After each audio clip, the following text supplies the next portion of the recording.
My search led me to the study of the spiritual forces with which all of us are blessed. And it was in this field that I came upon a clue which has enabled me to help millions of people to find their earthly destinies. I want to describe my discovery in the simplest terms possible, because it will reveal to you why it is true that whatever the mind can conceive and believe, the mind can achieve, regardless of how many times you may have failed in the past or how lofty your aims and hopes may be. I caught my first fleeting glimpse of the profound law which provides the means by which we may choose our own purpose in life and attain it, while I was being coached by Andrew Carnegie during the organization of the Science of Success philosophy. I had just finished telling Mr. Carnegie that I feared he had chosen the wrong person to give the world the first practical philosophy of personal success because of my youth, my lack of education, and my lack of finances. Well, at this point, Mr. Carnegie delivered a lecture that I shall never forget, because it changed my entire life and paved the way for my helping to change the lives of millions of people, some of them not yet born. Let me call your attention to a great power which is under your control, said Mr. Carnegie. A power which is greater than poverty, greater than the lack of education, greater than all of your fears and superstitions combined. It is the power to take possession of your own mind and direct it to whatever ends you may desire.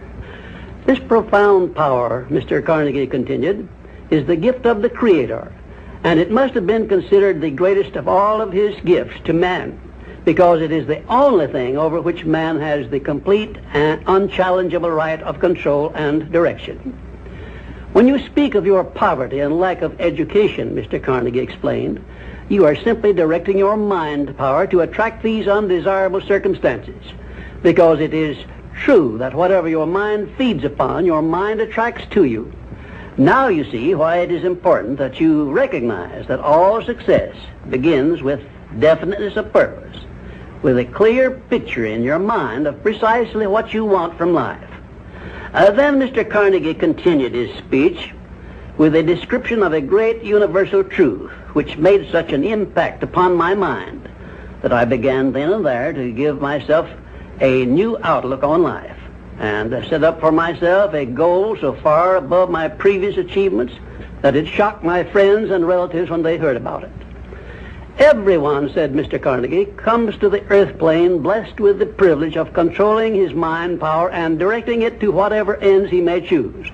But, he continued, everyone brings over with him at birth the equivalent of 2 sealed envelopes, one of which is clearly labeled, the riches you may enjoy if you take possession of your own mind and direct it to ends of your own choice.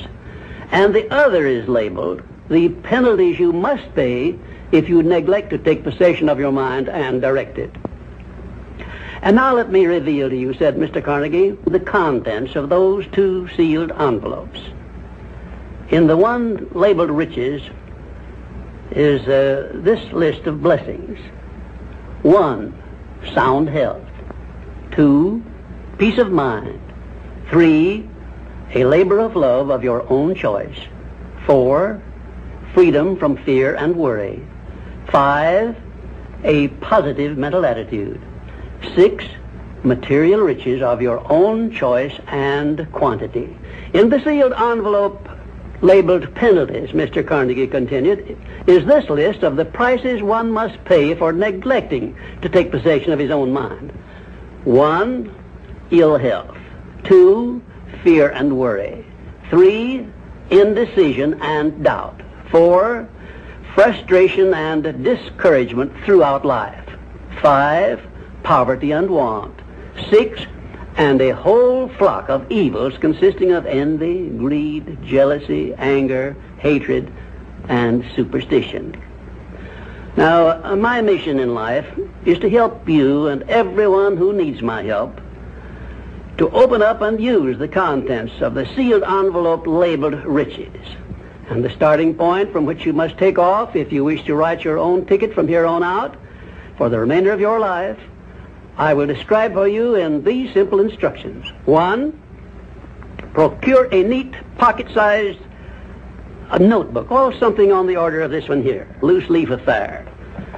And on page 1, write down a clear description of your major desire in life, the one circumstance or position or thing which you will be willing to accept as your idea of success.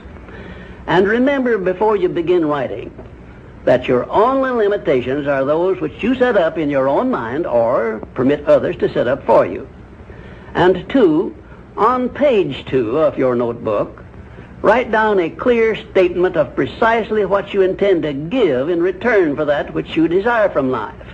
And then start in right where you stand now to begin giving. And 3, memorize both of your statements, what you desire and what you intend to give in return for it, and repeat them at least a dozen times daily.